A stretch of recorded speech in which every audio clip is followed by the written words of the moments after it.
할렐루야, 주님 이름으로 환영하고 축복합니다. 동탄 예수교회 이용진 목사입니다. 하나님의 사랑하심과 은총이 우리의 삶에 늘 넘치기를 간절히 소망합니다. 오늘은 여러분과 함께 퀴어 성서 주석에 대해서 한번 생각해 보고자 합니다. 퀴어 성서 주석이 나온다고 합니다.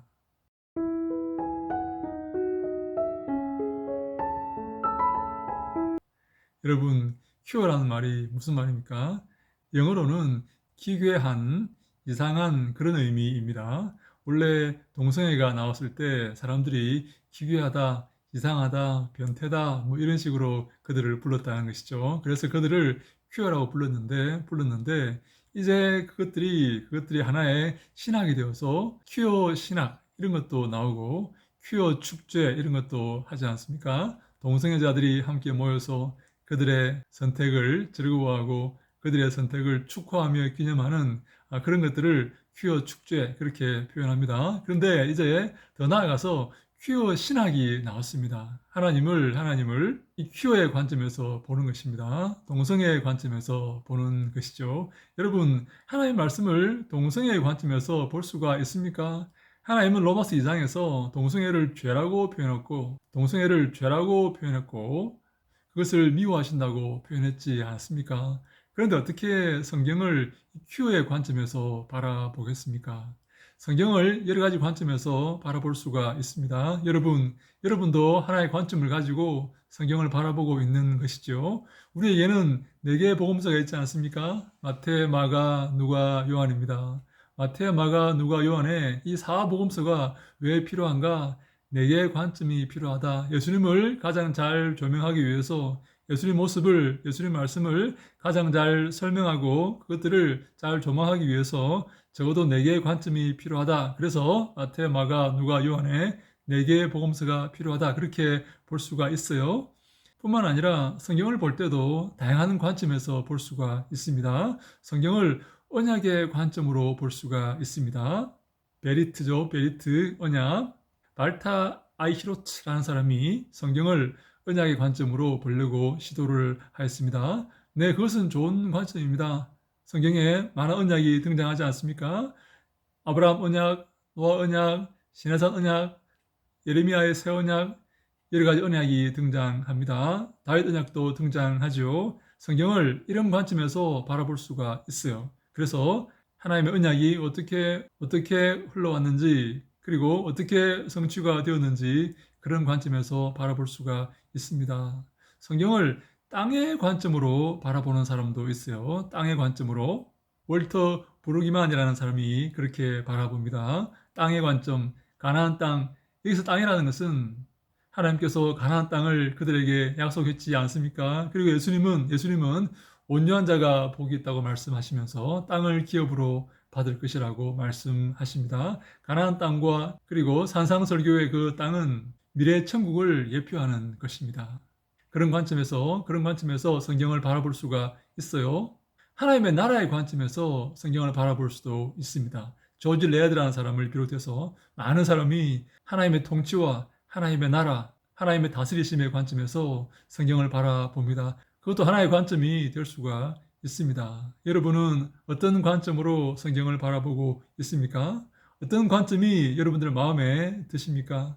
여러분들이 성경을 가장 잘 해석하고 이해하고 설명하기 위해서 어떤 관점을 가져야 되겠습니까? 이러한 건전한 관점, 성경을 더 잘 해석하고 더 좋은 각도에서 다양한 각도에서 조망하고 조명하기 위해서 필요한 좋은 관점이 있는 반면에 안 좋은 관점들이 있습니다. 안 좋은 관점들 어떤 게 있을까요? 해방 신학의 관점, 해방의 관점에서 성경을 바라보는 것입니다. 그것을 해방 신학이라고 말하지 않습니까? 권력자와의 싸움의 관점에서 성경을 바라보는 것이죠. 그래서 예수님은 저 억압받는 자들을 해방하러 온 자들이다 이런 식으로 바라보는 것입니다. 신학계에서는 저 해방신학 이런 것들을 참 불쌍하게 바라봅니다. 어떻게 성경을 저렇게 볼 수가 있을까? 그것은 말이 안 되는 것이거든요. 그렇게 보는 것은 말도 안 되는 것입니다. 아주 어리석고 아주 가여운 안타까운 그런 사람들입니다. 성경을 민중의 관점에서 바라보는 자들이 있습니다. 민중의 어떤 모습, 물론 해방신앙에서 약간 변이가 된 그런 신학이죠. 민중신학이라고 하기도 합니다. 그들의 관심은 민중의 삶입니다. 어떻게 민중의 삶이 해방되고 권력자들의 그 수탈에서 벗어나는가, 그런 관점에서 바라보는 것이죠. 그런데 이번에 나오는 이 퀴어 신학, 퀴어 성서 주석은 성경을 퀴어의 관점에서, 동성애의 관점에서 바라보겠다 하는 그런 신학입니다. 그런 주석입니다. 여러분, 이것이 말이 되겠습니까? 성경은 그것을 적대시하고 정죄하고 있습니다. 그들은 이렇게 말합니다. 퀴어 성경 주석 신약 성서편은 타자를 향한 억압, 차별이 구조화된 사회에서 예수와 바울이 펼친 혁명적 운동에 주목한다. 예수와 바울이 혁명적 운동을 했다 하는 것이죠. 네, 맞기는 맞습니다. 그런데 퀴어하고는 아무 상관이 없습니다. 예수님은 하나님의 나라를 선포하고 이 땅이 아닌 하나님의 나라에 소망을 두고 살아갈 것을 우리에게 선포하셨죠. 바울도 마찬가지입니다. 우리의 삶도 마찬가지입니다. 하늘의 뜻을 두고 주님이 기뻐하시는 삶을 살도록 주님께서 우리에게 말씀하신 것, 그것을 전하는 것, 그것이 바로 우리의 사명이다. 그렇게 말씀을 드릴 수가 있습니다. 바울이 당대 가정교회 신자의 대다수를 차지했던 노예 계층에게 어떻게 성적인 의무를 가르치며 동성애 정죄를 해체했는지, 네, 이게 무슨 말입니까? 바울이 노예들에게 성적인 의무를 가르쳤습니까? 그리고 동성애 정죄를 해체했습니까? 이게 무슨 뚱딴지 같은 소리입니까? 주님이 기뻐하시지 않는 그런 짓을 하면 이런 잘못된 생각을 가지게 됩니다. 그리고 제사장 바리새인과 같은 문자 근본주의자들이 왜 하나님의 이름으로 폭력을 행사하는지 질문을 던진다. 네, 제사장과 바리새인들이 문자 근본주의자들이고 그래서 동성애를 정죄했는지, 그리고 하나님의 이름으로 폭력을 행사하는지에 대해서 질문을 던지고 있다. 이 퀴어 성서 주석에서 질문을 던지고 있다라고 표현하고 있습니다. 참 어이없는 그런 얘기들을 하고 있습니다. 전혀 성경과 상관없는, 성경의 정신과 상관없는 엉뚱한 소리를 해대고 있습니다. 또 하나님과 예수 그리스도가 퀴어인지, 성서 전체가 커밍아웃한 이들을 향한 구원의 복음이 될 수 있는지를 밝혀낸다. 네, 하나님과 예수님이 퀴어라고 합니다. 하나님과 예수님이 퀴어입니까? 동성애자입니까? 이런 쓸데없는 짓들을 하고 있는 것입니다. 출판위원회는 이 주석에는 페미니즘의 통쾌한 도전과 발랄한 퀴어적 관점이 넘쳐난다며 퀴어 관점에서 성서를 읽는 것이 어떻게 성서 해석을 더욱 풍성하게 만드는지를 여실히 보여주는 책이다. 그렇게 총평하고 있습니다. 퀴어 관점에서 성경을 보는 것이 성경 해석을 더 풍성하게 만들어준다라고 말하고 있습니다. 성경은 그 동성애를 반대하고 있고 정죄하고 있는데 말입니다. 여러분, 이런 시도는 마귀의 미혹이라고 말할 수밖에 없습니다. 하나님은 그것을 정죄했습니다. 잘못된 것으로 판단 내렸습니다.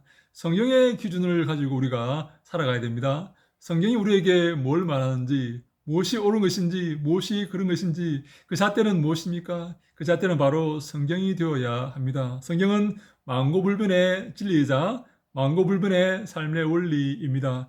이 성경에서 벗어나는 짓은 주님이 미워하는 짓이고 주님께 정죄를 받을 것입니다. 이러한 시도들이, 이러한 잘못된 생각들이 마지막 때에 많은 사람들을 미혹해 할 것입니다. 여러분, 신학교에 퀴어 동아리가 있다는 사실을 아십니까? 이 퀴어 신학, 동성애 신학을 옹호하는 목사들, 옹호하는 신학자들이 있다는 사실을 아십니까? 주님께서 무엇을 기뻐하시는지 우리가 분별할 수가 없습니까? 이것이 분별이 안 됩니까? 이것을 정죄하면 폭력이 되는 것입니까? 동성애를 옹호하고 용인해야 사랑이 되는 것입니까? 그것은 성서를 잘못 이해한 무지한 태도가 아닐 수가 없습니다. 사랑하는 여러분, 바른 신학이 무엇입니까? 주님이 기뻐하시는 신학이 무엇입니까? 우리의 삶이, 우리의 교회가 성경 위에 서야 됨을 믿습니다. 성경을 따르는 삶, 성경을 준행하는 삶, 그 말씀을 기뻐하여서 즐거워하여서 주야를 묵상하는 삶, 그것을 주님께서 기뻐한다는 사실을 기억하시고 남은 인생 주님께 영광 돌리며 주님이 기뻐하시는 삶을 살기 위해서 애쓰고 노력하는 우리가 다 되어야 될 줄로 믿습니다. 이런 잘못된 시도, 퀴어 성서 주석, 이런 잘못된 시도와 이 미혹의 시도를 우리가 깨닫고 거기에 절대로 넘어가서는 안 됩니다. 그것을 타파하고 정죄하고 바른 신앙을 우리가 선포하고 외쳐야 되는 것입니다. 그것이 마지막 때에 주의 말씀을 받은 우리들이 해야 될 의무이다라고 말씀을 드립니다.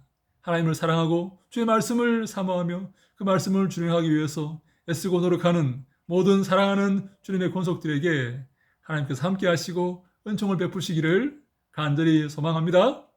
할렐루야! 샬롬!